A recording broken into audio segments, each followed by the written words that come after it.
Sehatry ny finoana ary no isarahantsika amin'ity takariva ity ny alahady fa 7 ny volana aogositra lasa teo no nanatanteraka ilay hetsika lehibe fitoriana filazantsara tetsy amin'ny Coliseum Matsonjombe ny pasteur Jos ny andindininy izay vaovao izay no entina amintsika ao anatin'ity sary ity.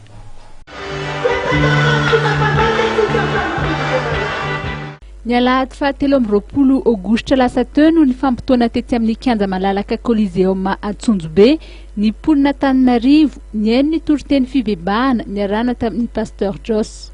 Aina ho an'ny mahazaza tenin'Andriamanitra ary fahasalamana ho an'ny nofony rehetra. Efa azona tsara zany tenin'Andriamanitra dia aina ho anao tagailana zay dia fahasalamana ihany koa ho an'ny nofonao rehetra.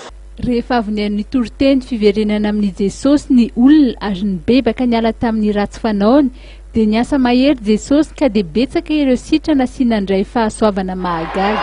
Zanak'ity madama ty koa tsy afaka mandezona ny tramihery taona raha tsy mitonga be ky zao izy mandeha tsy mitonga be ky.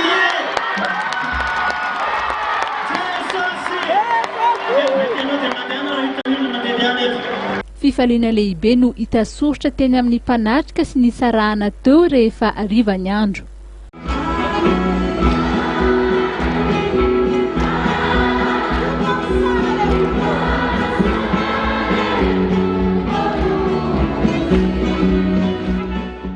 Mampanantena ny mpanompon'Andriamanitra pasteur Jos fa raha sitrapon'Andriamanitra dia mbola hitohy hatrany ny hetsika fitoriana filazantsara izay ataony.